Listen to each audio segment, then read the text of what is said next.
Bien-aimés dans le Seigneur, je vous salue au nom puissant de notre Seigneur Jésus-Christ. Encore un plaisir pour moi de vous retrouver à travers nos capsules 30.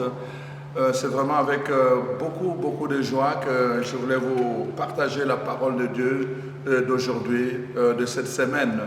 Dans cette ferme, j'ai choisi exprès depuis un certain temps. Je vous ai dit que nous allons vraiment rendre grâce à notre Dieu, le Créateur de toutes choses, qui nous donne l'intelligence.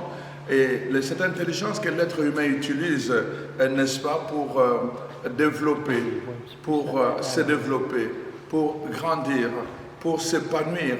Et donc, nous voyons que Dieu donne l'intelligence et puis les gens qui nous nourrissent, nous voyons juste la nourriture qui vient jusqu'à notre portée, mais le travail qui se fait à la base, c'est vraiment ce genre de travail qui se fait à partir de fermes avec des machines, des grosses machines comme ce que nous voyons ici. Alors donc, je vais vous dire pourquoi j'ai choisi évidemment cet endroit bientôt.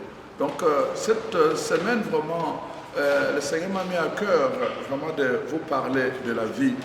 De vous parler de la vie. Dieu te donne la vie, mais toi, tu dois choisir de vivre. Non seulement d'exister, mais de vivre. Et c'est mon message d'aujourd'hui. Dieu te donne la vie, toi, choisis de vivre. Choisis de vivre. Et ce message est très important. Pourquoi? Parce que pour moi, c'est comme un éveil à la conscience de tous ceux et celles, les enfants de Dieu, qui ont reçu la vie de Dieu, mais qui se contentent d'exister et de passer toute leur vie sur la terre de vivant, sans la marquer, sans la développer, sans l'impacter et sans même se réjouir. Ça, c'est le drame qu'on retrouve même parmi les enfants de Dieu. En tant qu'enfants de Dieu, Dieu nous a destinés. Notre destinée, c'est un pays où coule le miel et le lait. Un pays où coule le miel et le lait, c'est-à-dire que Dieu veut vraiment le bonheur de ses enfants. Il veut notre bonheur. C'est pour cela qu'il nous a destinés. Nous allons voir à travers la parole de Dieu, Dieu nous destine, n'est-ce pas, au bonheur. C'est pour cela que la première chose que Dieu fait après avoir insufflé la vie dans le corps de l'être humain, c'est la bénédiction. Pourquoi la bénédiction? Pour qu'on soit fécond. La bénédiction, c'est pour être fécond. Et justement, ceux qui vivent sont féconds. Ceux qui existent sont stériles. Quand vous passez toute votre vie simplement à vous contenter d'exister, vous allez être stérile. Vous passerez sur cette terre comme si vous n'avez jamais existé. Voilà pourquoi il y a des gens qui vont exister pendant 100 ans, mais parfois ils vont vivre pendant 2 ans. Il y en a qui vont exister pendant, n'est-ce pas, leur existence est pendant 80 ans, mais parfois ils vont vivre pendant 1 année. Et c'est un problème. Je m'adresse aux enfants de Dieu. Parmi les secrets du bonheur que Dieu veut à ses enfants, nous voulons nous épanouir, nous voulons que Dieu nous bénisse, nous voulons que nous puissions expérimenter la gloire de Dieu dans notre vie, nous voulons beaucoup de choses que nous demandons au Seigneur. Mais la première chose que nous oublions souvent, c'est que Dieu nous a donné la vie et que nous avons la responsabilité de choisir de vivre. Pourquoi nous devons choisir de vivre? Parce que sur le chemin de notre vie, il y a aussi le mal. Il y a le chemin de la mort. Nous allons en parler à travers la parole de Dieu. Il y a aussi le chemin de la mort qui se pointe sur le chemin de la vie. Tous les jours, chaque matin, quand nous nous levons, nous choisissons de vivre. Nous pouvons rester dans notre lit. Nous pouvons rester sous nos couvertures, surtout pendant l'hiver. Mais nous choisissons de vivre. Nous devons nous lever. Nous devons aller prendre la douche. Nous devons aller faire notre café. Nous devons préparer à manger, le déjeuner. Et nous le faisons à midi. Nous le faisons ceci. Le problème, c'est que ça peut devenir une simple routine et non pas une prise de conscience, un éveil que je participe à la vie. Qu'est-ce que ça change quand je vis? et que je me réveille le matin, la première chose, c'est qu'il y a une reconnaissance. Quand je me lève le matin, la première chose que je fais, je bénis Dieu. Je bénis Dieu pour le soleil. Je bénis Dieu pour la pluie, pour l'eau. Je bénis Dieu pour la terre et pour le travail de la terre. Nous allons tantôt, n'est-ce pas, faire une expérience dehors dans le champ de Blédel. La terre produit. La terre produit la nourriture qui vient, n'est-ce pas, alimenter la vie que Dieu a mise en moi. C'est ça que la terre fait. Mais pour que la terre produise, j'aurais voulu vraiment appeler mon ami Gilles pour qu'il vienne vous expliquer ce qui se passe avec la terre. Il a besoin de la chaleur, il a besoin du soleil. La semence, la terre a besoin du soleil. Et il a besoin de l'eau pour que tout cela puisse produire le fruit qui vient jusqu'à nous pour nourrir notre vie. Voilà pourquoi le matin, je bénis le Seigneur. C'est un éveil de conscience. Je bénis le Seigneur en lui disant merci pour le soleil, pour la pluie, pour l'eau, pour la terre et pour le fruit qu'ils produisent et qui viennent nourrir la vie en moi en ce jour. Quand je tombe dans l'habitude ou dans les habitudes, je ne peux pas m'émerveiller et je ne peux pas bénir Dieu. Voyez-vous, mon regard sera toujours fixé sur ce qui ne va pas. Parce que j'ai un bobo, parce que j'ai mal à la tête, je veux oublier que le soleil est là.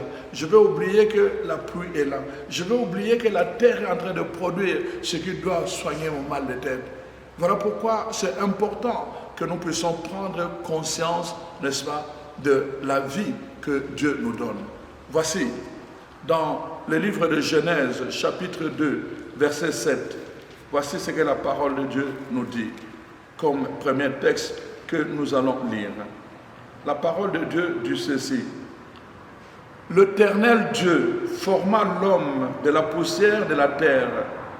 Il souffla dans ses narines un souffle de vie et l'homme devient un être vivant. Voyez-vous, le Seigneur forma d'abord un mât de terre, l'argile. Après avoir formé l'argile, il souffla son haleine dans l'être humain, l'haleine de vie, il donna la vie donc dans l'être humain et l'être humain devient vivant. Voyez-vous la différence? Non seulement Dieu a donné la vie à l'être humain, mais l'être humain est devenu vivant. En d'autres termes, il a reçu cette vie-là. Il l'a reçue, il l'a assumée pour devenir vivant. C'est pour cela que notre thème, c'est celui-là. Dieu te donne la vie, toi choisis de vivre. Ne te contente pas d'exister. Malheureusement, plusieurs personnes se contentent d'exister et ils ne vivent pas. Ils ne vivent pas. Nous allons voir dans tous les textes que la parole de Dieu nous donne, c'est important que nous puissions vraiment comprendre les choses. Voyez-vous, toute cette machinerie derrière moi, voyez-vous, je prends le parallélisme maintenant. C'est l'être humain qui l'a formé. Des gens l'ont formé avec leur intelligence, avec la science. Ils lui ont donné un moteur et ils lui ont insufflé un système de fonctionnement.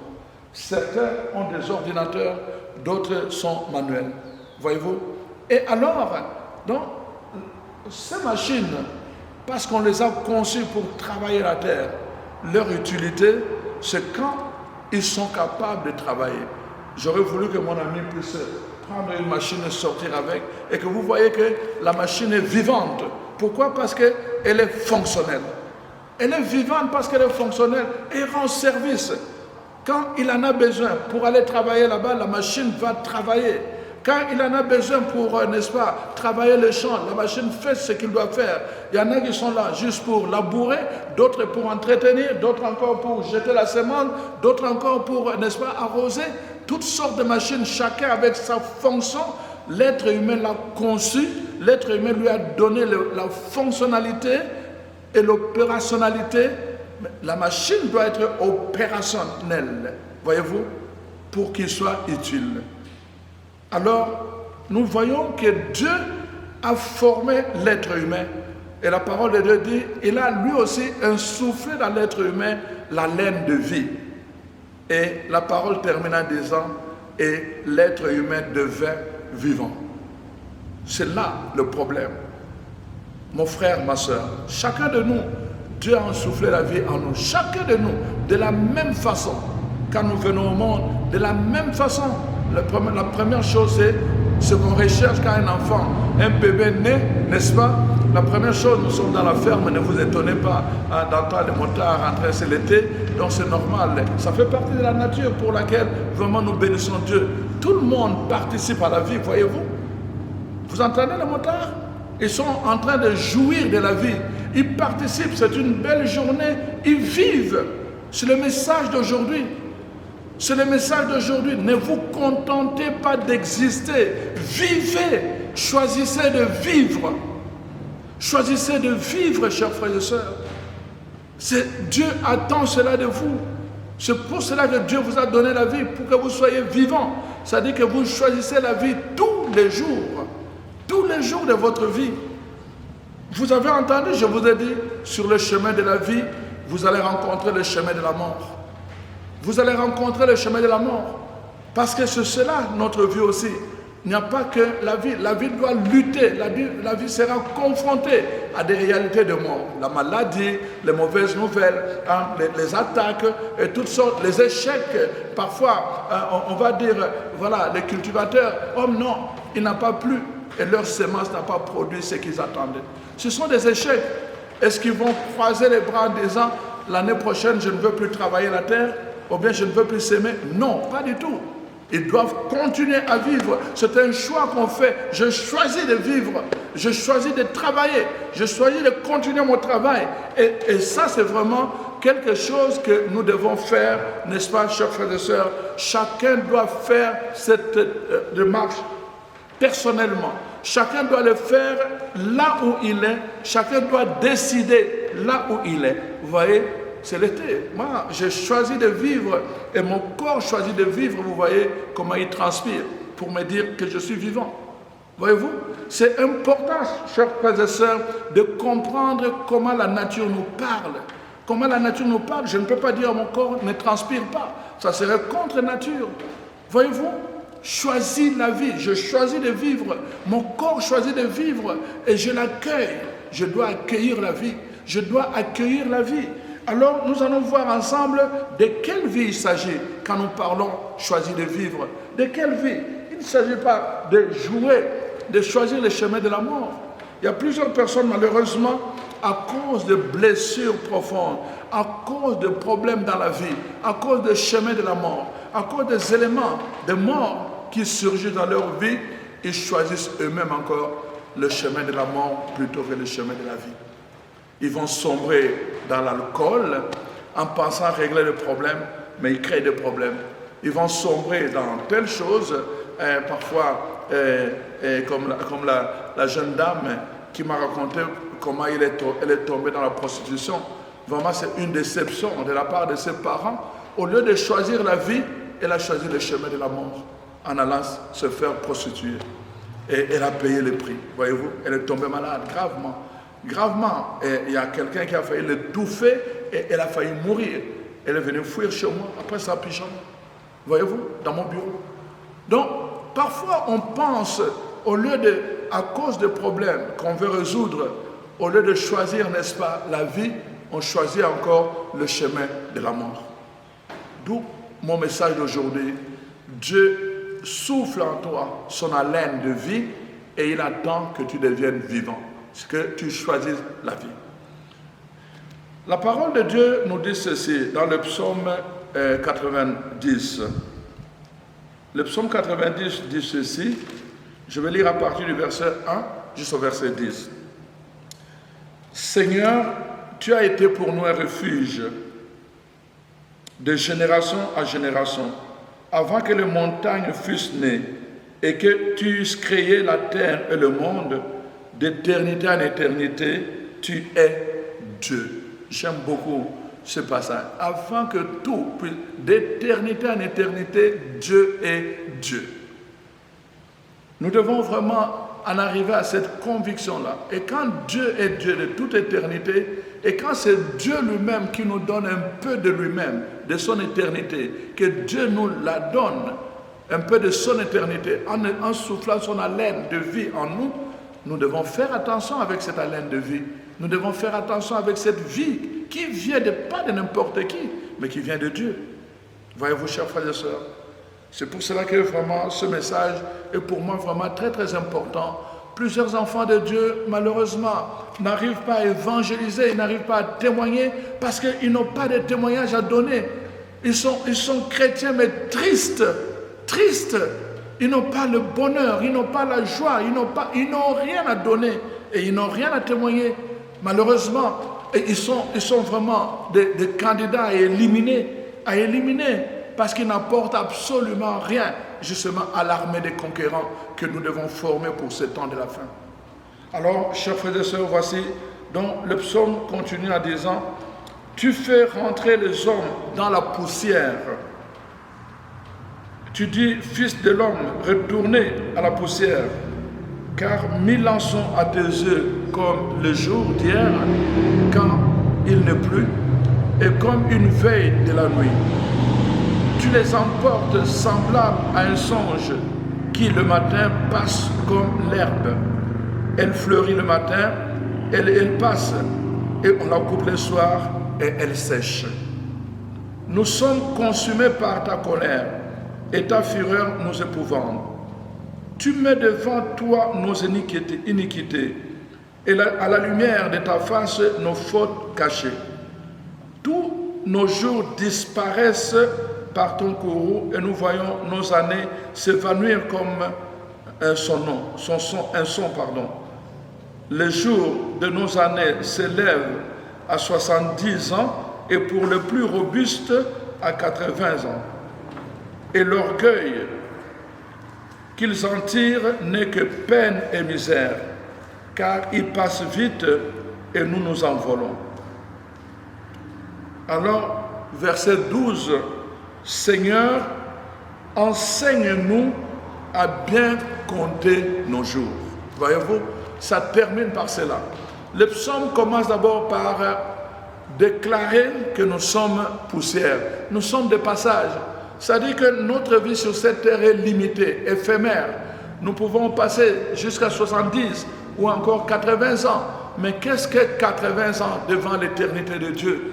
Mais pendant ces 80 ans que nous passons sur la terre, Dieu voudrait que nous puissions vivre, que nous puissions choisir la vie. Voici le message d'aujourd'hui, que nous puissions choisir la vie. Choisir la vie, c'est être opérationnel. Choisir la vie, c'est être utile dans le main de Dieu. Choisir la vie, c'est être un témoin à travers lequel Dieu manifeste sa beauté, sa grandeur, son amour, sa joie, pour que justement les gens, en nous voyant, puissent dire, voyez comme il est beau de voir les enfants de Dieu. Choisir la vie. Choisir de vivre, c'est une décision que nous devons prendre. Et chacun doit prendre cette décision. Personne ne peut le faire à la place de quelqu'un d'autre. Choisir la vie, c'est une décision que je dois prendre tous les jours quand je me lève. Je dois choisir, comme je choisis de manger, comme je choisis d'aller au travail, comme je choisis, n'est-ce pas, de faire tel travail. Donc, je choisis tous les jours, mais je dois choisir aussi de vivre. Malheureusement, il y a des gens, comme je l'ai dit dans d'autres capsules, parfois ils passent tout leur temps, simplement toute leur vie à travailler. Ils vont travailler toute leur vie. Ils arrivent à 80 ans, au moment de jouir de leur vie, ils sont malades, ils tombent malades. Et alors tout l'argent qu'ils ont amassé va servir à les soigner. Choisir la vie, c'est maintenant. Donc, il y a un temps pour travailler, il y a un temps pour tout, il y a un temps pour choisir, pour vivre. Et c'est important, chers frères et sœurs, en tant qu'enfants de Dieu, que vous compreniez ces choses-là. Pourquoi? Parce que, comme je vous l'ai dit, plusieurs enfants de Dieu sont malheureux dans leur vie parce qu'ils ne choisissent pas la vie. Ils ne choisissent pas de vivre. La parole de Dieu est claire. Nous devons choisir. Dieu donne la vie, mais nous devons choisir de vivre. C'est un choix que je fais tous les jours. Les gens, mes paroissiens me disent tout le temps que notre curé, il est toujours souriant. Et il y a une dame qui me posait la question l'autre jour à la sacristie, elle dit, monsieur le curé, est-ce qu'il t'arrive aussi d'avoir des problèmes? Je lui ai dit que moi, j'ai beaucoup plus de problèmes que vous. J'ai mes problèmes personnels et j'ai des problèmes en tant que curé. Donc, j'ai beaucoup de problèmes. Il dit, mais comment ça? Vous êtes toujours souriant. En tout cas, moi, je n'aurais jamais imaginé que vous pouvez avoir des problèmes. Et je lui ai répondu, je choisis d'être souriant. Je choisis d'être heureux. Non pas parce que je n'ai pas de problème, mais le problème, il y en aura toujours. Malgré mes problèmes, je choisis tous les jours d'être heureux. Malgré mes problèmes, je choisis tous les jours, n'est-ce pas, de garder ma joie, malgré mes problèmes. C'est un choix que je dois prendre. C'est une décision que je prends, parce que c'est très important. J'ai un témoignage à rendre pour ce Dieu, le Tout-Puissant, n'est-ce pas, qui me donne la vie et qui renouvelle cette vie chaque matin. Chaque matin, Dieu renouvelle. Chaque matin, Dieu renouvelle la vie. Et alors, justement, en retour, n'est-ce pas, en signe de reconnaissance, je choisis de vivre. Je choisis de vivre, même si la mort vient, n'est-ce pas, le chemin de la mort vient sur mon chemin de vie, je choisis de vivre. Je choisis de vivre parce que c'est important, non seulement pour Dieu, mais c'est important pour moi. Dieu veut que je sois vivant.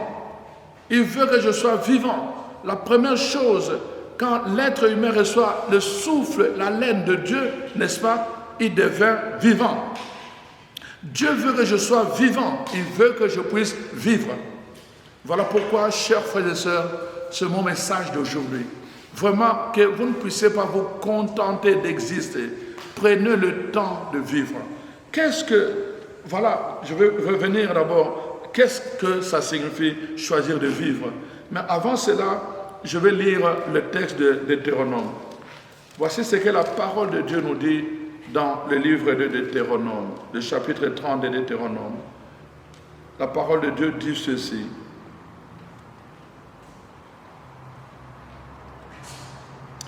Au chapitre 30 de Deutéronome, à partir du verset 11, voici ce que la parole de Dieu dit.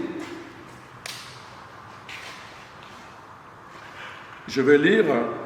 Ce commandement que je t'ai prescrit aujourd'hui n'est certainement point au-dessus de tes forces ou hors de ta portée. Alors, voici ce que la parole de Dieu dit. Il n'est pas dans le ciel pour que tu dises qui montera pour nous au ciel et nous l'ira chercher, qui nous le fera entendre afin que nous le mettions en pratique. Il n'est pas de l'autre côté de la mer pour que tu dises qui passera pour nous de l'autre côté de la mer et nous l'ira le chercher et nous le fera entendre afin que nous le mettions en pratique. C'est une chose au contraire qui est tout près de toi, dans ta bouche, dans ton cœur, afin que tu la mettes en pratique. Voici, verset 15. Je mets aujourd'hui devant toi la vie et le bien, la mort et le mal. Car je t'ai prescrit aujourd'hui de marcher dans ses voies et d'observer ses commandements, ses lois et ses ordonnances, afin que tu vives et que tu te multiplies, et que l'Éternel, ton Dieu, te bénisse dans le pays dont tu vas entrer en possession. Voyez-vous, je place, verset 15, Deutéronome 30, je place aujourd'hui, Dieu n'est pas le Dieu d'hier, Dieu n'est pas le Dieu de demain, c'est aujourd'hui. Je place aujourd'hui, chaque matin, Dieu rédige cela. Quand tu te lèves et que tu ouvres les yeux, quand tu vois les rayons du soleil entrer dans ta maison, les paroles que Dieu renouvelle en toi, ce sont les mêmes paroles. Dieu te dit, je place aujourd'hui, chaque matin, aujourd'hui, je place la vie et le bien, la mort et le mal. Voyez-vous? Dieu te dit cela, je place cela aujourd'hui. La vie et la mort, la vie et la mort, Dieu place devant toi et il te demande de choisir. Et voyez-vous, il dit, si tu observes mes lois, alors tu vas choisir la vie. En d'autres termes, les lois de Dieu, ce sont les lois de la vie. Observer les lois de Dieu, c'est les lois de la vie. Ce sont les lois de la vie. Je mets devant toi chaque matin. Tu es endormi toute la nuit, tu n'as pas le contrôle sur toi. Dieu te donne une nouvelle opportunité, n'est-ce pas, en te donnant de vivre chaque matin. On dirait que chaque matin, Dieu revient et il souffle son haleine. Chaque matin, il vient, il souffle son haleine de vie en toi. Et il te dit, je mets maintenant devant toi deux choses, la vie ou la mort. Tu dois choisir. Toi, tu dois choisir soit de vivre ou tu choisis le chemin de la mort. Le chemin de mort, il y en a tellement dans la vie. Hein, quelqu'un t'aura dit quelque chose qui t'a fait mal, ça va gâcher toute ta vie. Et ça va gâcher toute ta vie. Pendant tout ce temps-là que tu gâches à cause de la parole de quelqu'un, tu ne peux pas vivre, tu ne peux pas sourire, tu ne peux pas être heureux. Tu te prives la joie de vivre à cause de la parole de quelqu'un. Il y a plusieurs personnes, à cause de blessures intérieures, ils ont été blessés depuis leur enfance. Ils n'ont jamais pris la décision de choisir la vie à cause de leurs blessures depuis leur enfance. Depuis leur enfance, on leur disait tu n'es bon à rien, tu es ceci, tu es cela. Ils ont tellement encaissé cela, ils ont tellement adhéré à ces choses-là, n'est-ce pas, que ces choses ont marqué leur vie, de sorte qu'ils ne sont plus capables d'adhérer à la loi de Dieu, la loi de la vie. Et ils sont malheureux, ils sont en train d'exister, ils perdent tout leur temps, n'est-ce pas? Tout leur temps, ils sont en train de le perdre, n'est-ce pas? Parce que à nourrir quoi? À nourrir des blessures intérieures, au lieu de nourrir la vie. Ça, c'est choisir le chemin de mort. Voyez-vous, chers frères et sœurs, c'est important dans notre vie de tous les jours que nous prenions conscience de cela. Quand tu te lèves le matin et que tu ouvres les yeux, même si tu ne vois pas, même si tu n'entends pas, maintenant je te fais entendre la voix de Dieu. Deutéronome 30, verset 15. Je mets, ce matin, Dieu te dit, je mets devant toi la vie et la mort. Je mets devant toi deux chemins, le chemin de vie et le chemin de mort. Tu vas choisir quel chemin tu vas emprunter. Dieu ne choisira pas à ta place. Ne va pas prier, ne va pas prier. Est-ce que tu m'entends te demander d'aller prier? Pas du tout. Il y a des moments où on doit aller prier Dieu. Il y a des moments où c'est nous qui devons prendre la décision. Et Dieu nous dit le matin, après que lui a fait sa part, en renouvelant le souffle de vie en nous, c'est nous qui devons faire le choix de quel chemin nous allons prendre aujourd'hui. Est-ce que le chemin de la mort ou le chemin de la vie? Je te rappelle, mon frère, ma soeur, j'ai dit tout à l'heure que sur le chemin de la vie sur lequel Dieu nous a placés, il y aura des croisements des chemins de mort. Il y a des chemins de mort qui viendront croiser notre chemin de vie, mais c'est à nous à choisir de continuer sur le chemin de vie. Nous devons le choisir. Dieu ne le fera pas à notre place. Voilà pourquoi, voyez-vous, quand une machine, parmi ces machines, ça ne produit pas, ou bien ça ne marche pas au rythme de son propriétaire, il va vérifier. Il va vérifier, il va dire non, ou bien je l'amène au garage, ou bien je répare, ou bien je regarde, qu'est-ce qui ne va pas? Parce que, n'est-ce pas, son opérationnalité n'est pas féconde. Je vous ai dit, la parole de Dieu a dit, dans Deutéronome 30, que, n'est-ce pas, Dieu bénit afin que tu deviennes fécond. Choisir la vie, c'est pour qu'on soit fécond. Mais tu ne peux pas être fécond si tu choisis le chemin de mort. Je dis, tu seras stérile. Tu ne pourras pas être fécond. C'est pour cela que c'est une grande décision. Chaque matin,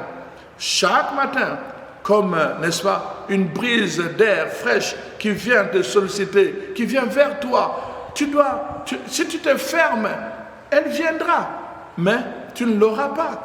Voyez-vous, je choisis, la brise d'air fraîche arrive, et moi je choisis de respirer. Je choisis de vivre. Voyez-vous, c'est moi qui choisis de vivre. Je suis en train de parler de l'éveil. On peut respirer par habitude, mais on peut aussi être conscient de chaque respiration, n'est-ce pas, qu'on pose pour nourrir la laine de vie que Dieu a placée dans notre cœur. Voilà pourquoi, chers frères et sœurs, nous devons faire attention et nous laisser interpeller par ce message. Alors, restez de notre pour la deuxième partie. Merci.